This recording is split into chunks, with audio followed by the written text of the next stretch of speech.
A China é um dos mercados que mais cresceram nas últimas décadas, e é provável que eles acabem se tornando a maior economia do mundo nos próximos tempos, superando até mesmo os Estados Unidos. Isso de acordo com projeções de grandes bancos americanos como o próprio JP Morgan. E hoje eu vou estar conversando aqui com vocês algumas formas da gente conseguir se expor a essa grande economia, esse grande foguete. Então fica comigo até o final do vídeo que eu tenho certeza que você vai se amarrar nesse conteúdo. Já pensou em fazer parte da maior comunidade de investidores que a gente tem aqui no Brasil, com mais de 30 mil investidores? E o melhor, de forma 100% gratuita? Então eu te apresento a comunidade Análise de Ações, onde a gente está lá todos os dias conversando sobre stocks, REITs, ETFs, ações Brasil, fundos imobiliários e afins. Então se você ficou interessado e quer conversar com outras pessoas que têm o mesmo foco que você nos investimentos, primeiro link na descrição e eu tenho certeza que você vai se amarrar. A inscrição é gratuita e é extremamente rápido. Clica aqui que eu te espero lá. Investir na China é algo extremamente arriscado, tanto é que a gente viu nos últimos tempos, com uma cartada do governo chinês, as ações listadas lá nos Estados Unidos acabaram sofrendo bastante. Na verdade, as ações chinesas acabaram sofrendo como um todo. Antes de eu mostrar para vocês aqui as formas da gente se expor à China, eu vou trazer 3 pontos principais para a gente ficar alerta antes da gente se expor a essa economia gigantesca que vem crescendo ano após ano. Salve rapaziada, beleza? Bruninho aqui na área. Então vamos lá conversar um pouco mais sobre essas formas de exposição. Então se você curte esses conteúdos da gente acabar se expondo a outras geografias, a outros países, comenta aqui embaixo que eu quero saber sua opinião ou qual é o próximo país. A gente pode conversar sobre a Alemanha, a Índia e outros mercados, caso isso te interesse. E já deixa seu like também, para você não custar nada, e dá uma força pra gente se inscrevendo aqui no canal. Então vamos lá conversar sobre esses 3 aspectos mais negativos pra gente ficar alerta antes da gente pensar se expor na China. O primeiro, a dificuldade da gente acabar confiando no governo chinês. Lá a economia é extremamente confusa em aspectos políticos e sociais como um todo. Tanto é que nos últimos tempos o governo, como eu já comentei com vocês, deu uma cartada assim do nada. E as empresas acabaram sofrendo como um todo. E a ideia do governo é que o governo acabe crescendo. E quando a gente está investindo em empresas, a ideia é que a empresa acabe crescendo e gerando mais lucro para conseguir remunerar e crescer mais também. E para a gente ter uma noção, existem mais de 150 mil State-Owned Enterprises. Traduzindo, seriam como se fossem empresas governamentais. Se a gente for tirar uma base mundial, o segundo colocado está muito abaixo desses valores. Até o Brasil, que tem diversas estatais, não chega nem aos pés da China. Então, o primeiro aspecto que acaba criando uma pulga e um grande alerta para mim. O segundo é a instabilidade social que a gente tem. O 1% mais rico da China é cerca de 1/3 da riqueza do país como um todo. Isso pode representar alguns pontos maléficos para o governo como um todo, e quando a gente está investindo nessa economia de uma forma mais ampla, isso vai acabar representando alguns malefícios para a gente também. Esse 1% mais rico, caso haja algum problema com o tópico anterior, com alguma disrupção do governo, ou com o governo simplesmente inventando algumas regulações novas que ele costuma fazer, a gente pode ver o êxodo de 1/3 do capital praticamente da China, que é esse 1% mais rico saindo desse governo e partindo para outros países. Então isso é algo extremamente perigoso e a gente precisa ficar atento a essa desigualdade social. O terceiro ponto é a mudança demográfica. A gente viu nas últimas décadas a China crescendo muito porque eles possuíam mão de obra qualificada e muito barata. É um país que tem 1,7 bilhões de pessoas. Então a mão de obra lá não é o que faltava. Só que a gente está vendo que ano após ano a população vem envelhecendo e essa mão de obra jovem e ativa ali vem cada vez mais diminuindo. Tanto é que eu trouxe para vocês esse gráfico da população da China por idade. A gente viu aqui, ó, em 1960, as pessoas entre 15 e 64 anos, que entre aspas a gente poderia dizer que é uma idade ativa para trabalho, representavam praticamente 50% da população. Só que em 2020 a gente já viu esse valor caindo bastante. A gente vê o número da natalidade também caindo, né? As pessoas entre 0 e 14 anos. E o número de idosos, né? Pessoas acima de 65 anos veio crescendo também, espremendo essa idade de trabalho. Então a gente precisa ficar atento até quando essa mão de obra barata vai existir na China. Então agora que a gente já conversou sobre esses 3 pontos de alerta, vou trazer para vocês aqui alguns ETFs que eu julgo ser bastante interessantes para a gente se expor à China.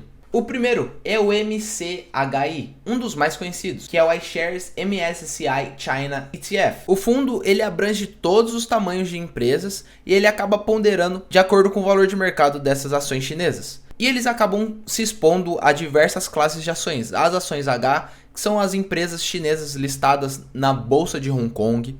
A gente tem também as ações B, que são compostas por empresas chinesas que são cotadas em moedas estrangeiras, como o próprio dólar norte-americano. A gente tem também exposição às Red Chips. Uma empresa vermelha, nesse caso as Red Chips, é aquela que faz a maior parte de seus negócios na China e no qual o governo chinês tem uma participação considerável na empresa. Depois disso a gente tem as P-Chips também, que são empresas chinesas listadas na Bolsa de Hong Kong, só que são constituídas nas Ilhas Caimã, Bermudas ou Ilhas Virgens Britânicas, com operações na China e são administradas por chineses do setor privado.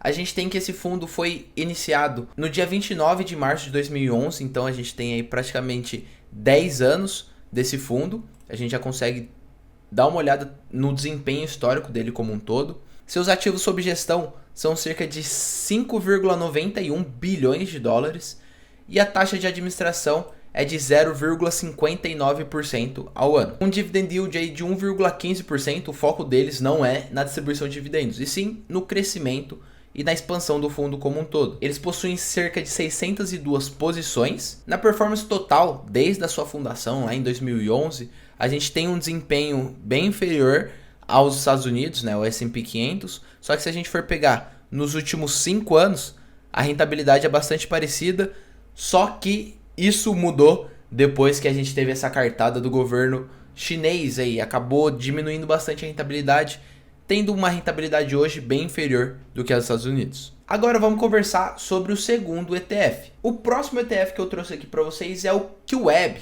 Ele é bastante conhecido, que é o Crane Shares CSI China Internet. Ele acaba acompanhando um índice de ações estrangeiras composto por empresas chinesas de internet listadas no exterior. E o QWEB ele acaba excluindo empresas de hardware de seu universo de seleção e principalmente detém ações N, que são listadas nos Estados Unidos. Os representantes do índice são classificados por capitalização de mercado, de flutuação livre em dólares americanos e ponderados usando uma metodologia de limite de 10% em cada rebalanceamento semestral.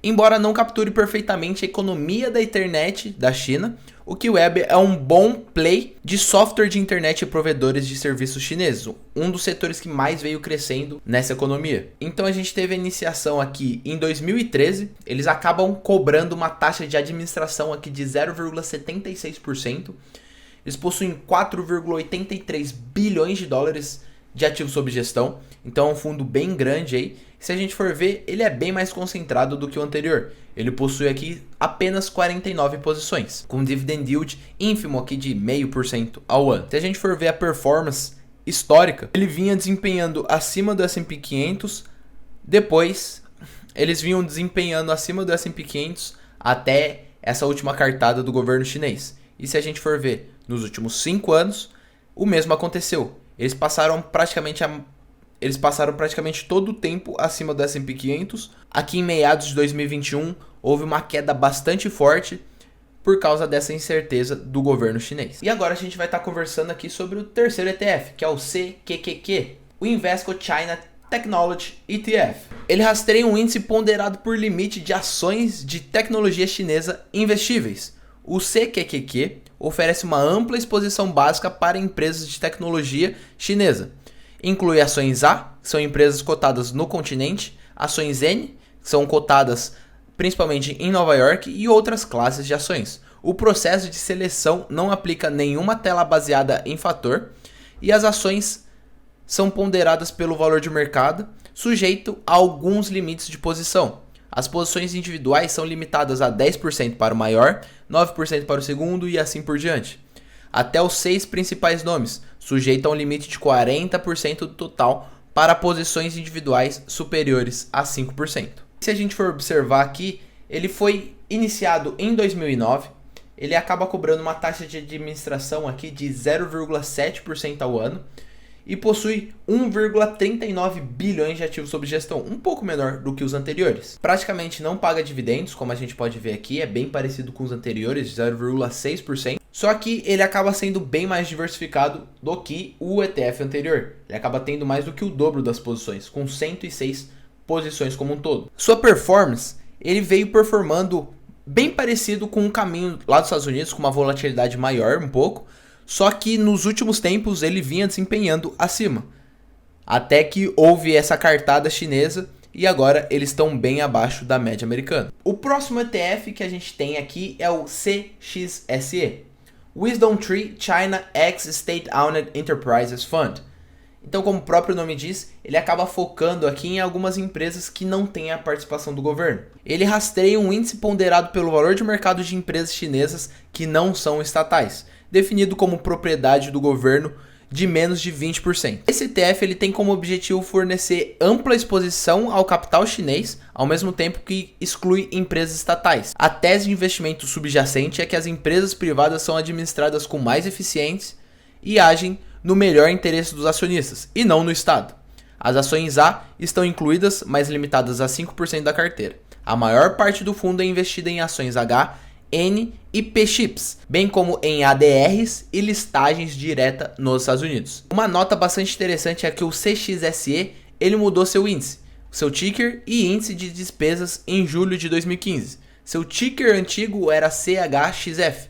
Ele acompanhava um índice de ex-financeiras chinesas com foco em dividendos. Só que agora mudou totalmente o foco a partir de 2015. Então por isso que a gente tem que dar uma olhada no desempenho a partir dessa mudança. É um fundo que começou em 2012, hoje possui uma taxa de administração mais baixa do que os anteriores, com 0,32% ao ano, só que possui bem menos ativos sob gestão, cerca de 977 milhões de dólares de ativos sob gestão. Se a gente for observar, um dividendo ínfimo, e possui uma quantidade razoável aqui de posições, com 165 posições. Se a gente for ver a performance histórica aqui, desde a sua criação, considerando desde quando era CXHF, ele veio passando grande parte do tempo abaixo do S&P 500. A partir de 2015 a gente viu um crescimento bastante interessante aqui, só que veio sofrendo também com a cartada chinesa. E nos últimos 5 anos ele passou do tempo acima do S&P 500. Isso prova que o CXSE ele é visto com bons olhos, porque ele acaba mitigando um grande risco, ou uma boa parte do primeiro risco que eu trouxe para vocês no começo do vídeo, que é essa disposição do governo chinês em uma grande parte das empresas. Todos esses ativos estão disponíveis na corretora Passfolio. Então se você está interessado em investir, eu sugiro que você comece por essa corretora, que ela é extremamente rápida, em menos de 5 minutos você consegue abrir conta nela apenas com o seu celular e um documento básico. Você já consegue fazer o câmbio por lá mesmo. Comprar as ações é extremamente fácil. Tem vídeo aqui no canal ensinando como abrir conta. Também tem mostrando eu comprando ativos na prática. Aí vai de você. Se você está interessado em abrir conta, no segundo link na descrição você vai ter acesso à conta na corretora. É só você clicar lá que já vai dar o passo a passo de como abrir a conta. Só lembrando que essas não são as únicas opções para você acabar investindo na China. Você consegue se expor de outras maneiras. Mas essas são algumas formas que eu julgo ser interessantes. Se você quer que eu traga uma parte 2, seja de empresas ou sejam de ETFs, comenta aqui que eu quero saber. Beleza, pessoal? Espero que vocês tenham gostado desse vídeo. Tamo junto e até a próxima!